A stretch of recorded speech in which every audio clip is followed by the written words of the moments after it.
पिछले video lecture में आपने ये देखा था कि how to define the chi square test and how to test the fitting of goodness.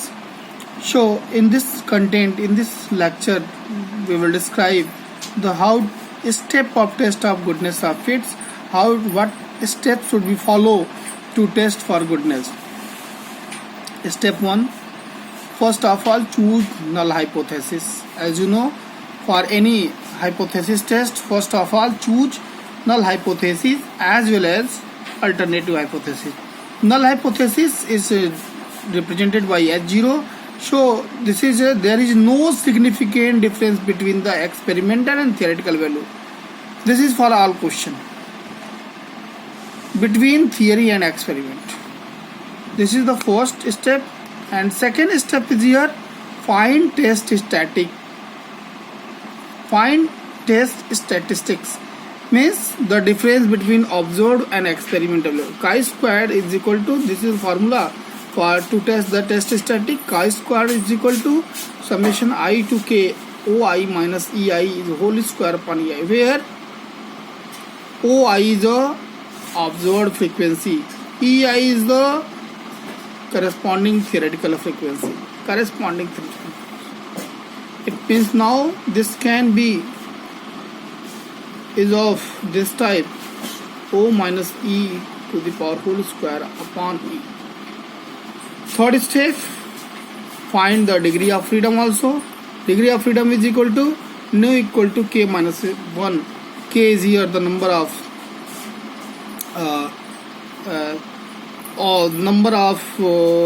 samples you can say which has been taken. So now this is the third step, find degree of freedom. First, find S0, choose S0.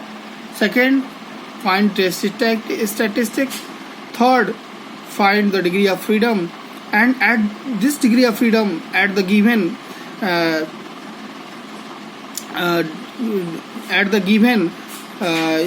significant difference, at the given level of significance, find the tabulated value, and this is the from here you will obtain the calculated value. If the calculated value is greater than theoretical value, so null hypothesis is rejected. If the calculated value is less than theoretical value, observed values or tabulated value, so null hypothesis can be accepted. This is the process. So now what is the notes of this here? If the observed frequency are close to the experiment frequency, the chi square value will be small. As you know, if these two are closed, so this result will be very small, which indicates that fit is good. If this chi square value is very small, so fit is said to be good. Acceptance of null hypothesis means the fit is good, and its rejection means that the fit is not good. Now the fourth step, as we have told earlier, if calculated value is greater than less than or equal to this is the tabulated. Here alpha is the level of significance, k minus 1 is the degree of freedom. So at this degree of freedom, at the given level of significance, the value of chi square, tabulated value of chi square test is greater than or equal to calculated value of this chi square test. So we accept the null hypothesis. If not so, that is, if calculated value of chi square is greater than tabulated value at this degree of freedom, at this given level of significance, so we reject the null hypothesis. So there is a linear relationship between the expected frequency and observed frequency. Now summation, this is always true.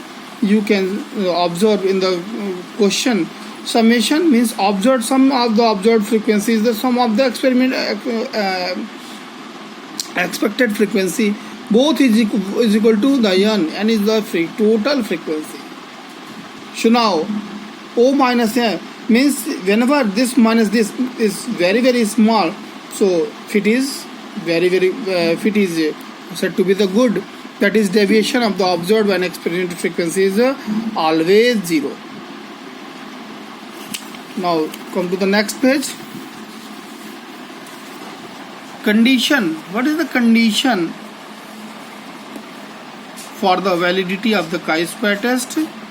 There are some condition which will we follow to find the chi-square test or test static chi-square. Test static chi-square can be used only whenever the total frequency n should be greater than 50. It means the total frequency, it can be easily explained with the help of the question given in the next page. The total frequency should be greater than 50. The sample observation should be independent, that is no individual item should be included twice or more in the same sample. कोई value repeated, कोई observation, कोई sample repeated नहीं होना चाहिए.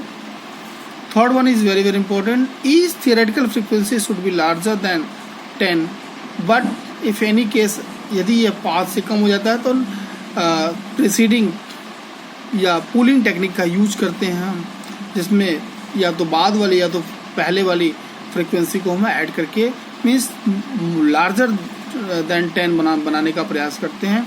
And adjust the degree of freedom according, उस हिसाब से degree of freedom को भी एडजस्ट करते हैं. एग्जाम्पल के लिए देख लिया जाए. Here A survey of 240 family.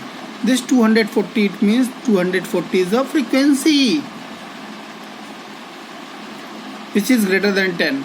A survey of 200, if you will add 5, 5, 10, 18, 220, 0, 2, 1, 3, 3, 5, 8, 8, 5, 14, 14 को 4 carry 1 or 1, 1, 2. This the sum of these number of families should be 240. A survey of 200 family with 4 children each revealed the following distribution. Number of boys 4 in 10 family. 10 family जैसे जिनके पास 4 लड़के हैं, 55 के पास 3 लड़के हैं, 105 के पास 2 लड़के हैं, 58 के पास 1 लड़के हैं, 12 के पास कोई लड़के नहीं. Is the result consist with the hypothesis that the male and female birth are equally probable. यहाँ कह रहा है probability is given.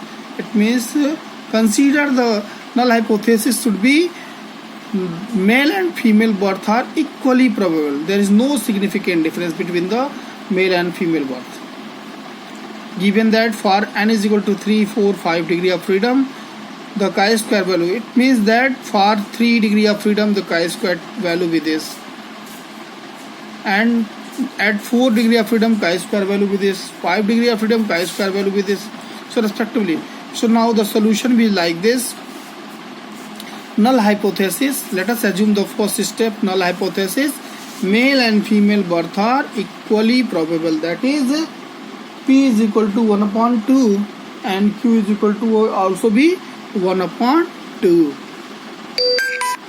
Here expected frequency,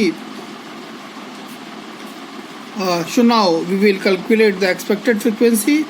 R male birth is given by FR is equal to NPR. N is the total number of frequency and PR the probability of R birth, which is male. So now PR can be we have learned about this, how to find PR in the binomial distribution. You have learned binomial distribution. Here there are P and Q. These two are the total distribution, probability distribution depend on P and Q.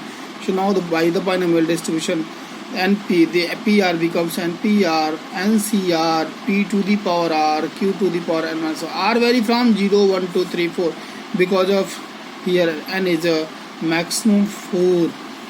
So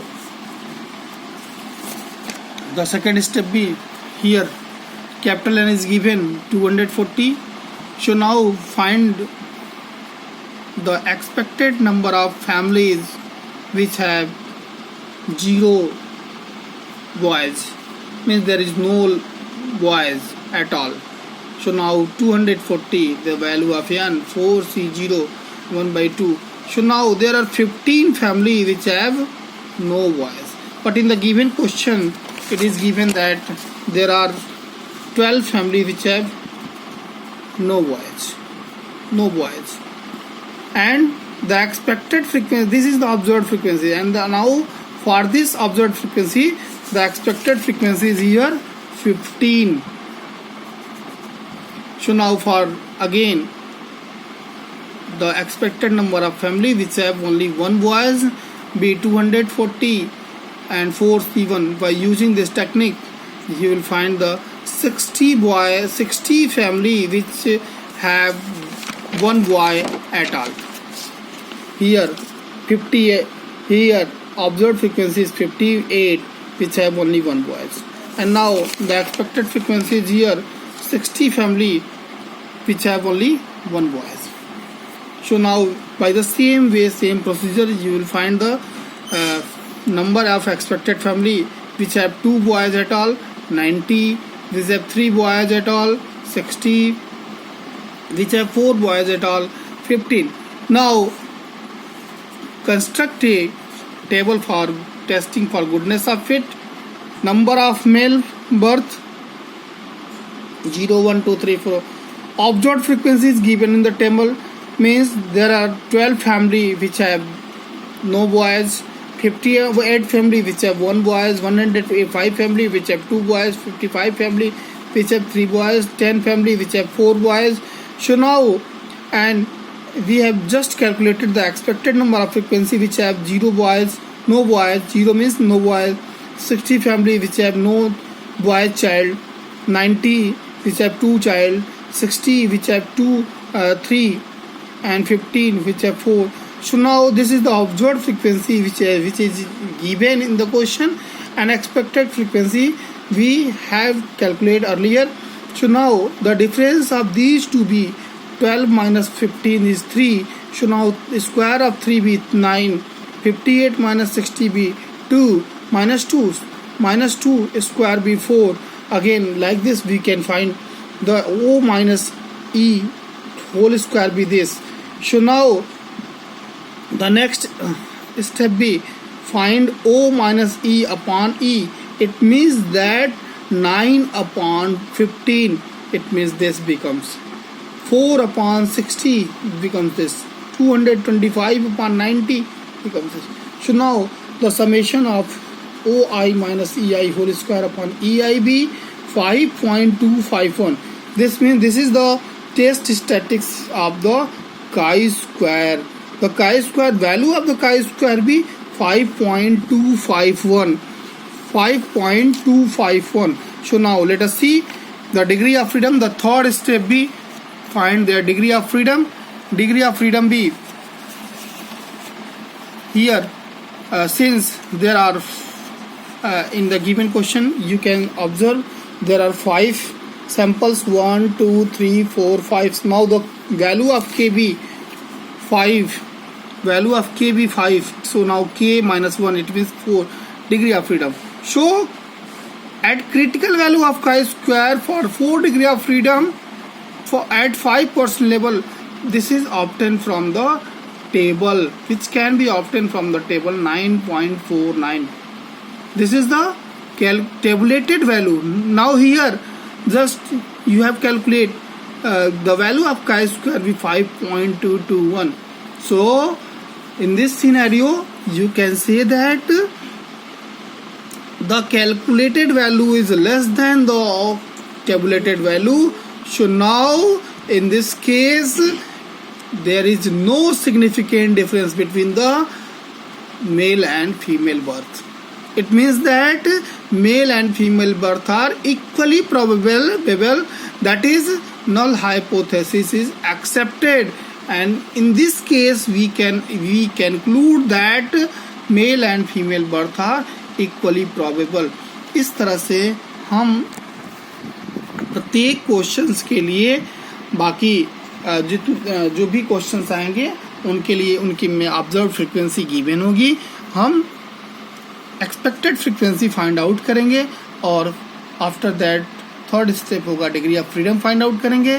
fourth step हम conclusion find out करेंगे। So now the assignment be here. 5 coins are tossed 32 times and 100 times. 5 coins are tossed and the following result are obtained. Number of head 0, 1, 2, 3, 4, 5. Frequency is given. If you add this frequency, then you will get the result 3200. Test the hypothesis that coins are biased. You make the following data by using the following data. At 1 degree of freedom, the chi-square value with is 2 means इस तरह कभी कभी इस तरह के question दे दिए जाने से ये होता है कि आपको ये नहीं फाइंड आउट करना है, आपको ये नहीं देखना है, आपको ये टेबल डिमांड नहीं करना है। आप जो भी डिग्री ऑफ फ्रीडम, अब यहाँ डिग्री ऑफ फ्रीडम क्या होगा 1 2 3 4 5 6 means 6 - 1 means there are 5, there exist 5 degree of freedom भी 5 for this question. So now at a 5 degree of freedom the value of the chi square be this at 5% level. So with the help of as you know coin tossed is tossed, so probability of P be 1/2 and probability of Q is also be 1/2 biased. So now with the help of the given data you will obtain the expected frequency and here observed frequency is given. So with the help of these two calculate chi square and compare with the given table. If chi square value calculated value is greater than tabulated value, so null hypothesis is rejected. If calculated value is less than or equal to tabulated value, so null hypothesis is accepted. So in this way you can solve this question. Again the second assignment be in 120 through of single die the following distribution of phase was obtained 1 2 3 4 5 6. Frequency is here. It means the sum of all the frequencies should be 120. So test whether the result constitute a reputation of equal probability for each phase. हम इस तरह से यहाँ observe frequency दी गई है, expected frequency find out करेंगे और उसके आधार पे हम बाकी डेटा रिजल्ट chi स्क्वायर की वैल्यू फाइंड आउट करेंगे। यहाँ आप देख सकते हैं degree of freedom number of samples here 6 हैं, 6 टाइम्स थ्रो हो रहे हैं। तो यहाँ हम जो डिग्री ऑफ फ्रीडम होगा वो 6 - 1 इट मीन्स 5 होगा। 5 डिग्री ऑफ फ्रीडम के लिए एट 5% लेवल पर हम chi स्क्वायर टेस्ट की वैल्यू जनरली ऊपर दिया, ये सभी के लिए सेम होता है, यहाँ हम दिया हुआ है मीन्स 11 आना चाहिए 11 और इसकी कैलकुलेटेड वैल्यू फाइंड आउट करेंगे। यदि कैलकुलेटेड वैल्यू टेबुलेटेड वैल्यू से बड़ी है तो नल हाइपोथेसिस रिजेक्ट होगा। कैलकुलेटेड वैल्यू नल हाइपोथेसिस से छोटी है तो नल हाइपोथेसिस एक्सेप्टेड होगा। अगर नल हाइपोथेसिस रिजेक्टेड होगा इसका मतलब अल्टरनेट हाइपोथेसिस एक्सेप्टेड होगा। अगर नल हाइपोथेसिस एक्सेप्टेड होगा इसका मतलब अल्टरनेट हाइपोथेसिस रिजेक्ट होगा। इस तरह से आप test of goodness of fitting find out कर सकते हैं, जहां ऑब्जर्व फ्रीक्वेंसी गिवन होगी, expected frequency with the help of formula with the help of table आप फाइंड आउट करेंगे और सॉल्व करेंगे। जहाँ तक मुझे समझ में आ रहा है कि आपको ये चीज़ें समझ में आई होंगी। पहला टेस्ट ये था। दूसरा टेस्ट दूसरे लेक्चर में हम ये बताएंगे कि हम test of independence, fitting of independence कैसे फाइंड आउट करते हैं। इस तरह से आप बाकी चीज़ें देखें। अगले लेक्चर में हम आपको टेस्ट ऑफ इंडिपेंडेंस बताएंगे, जो कि chi square test for independence of attributes पढ़ाएंगे, जो कि कुछ इससे अलग है, फार्मूला दोनों का सेम है।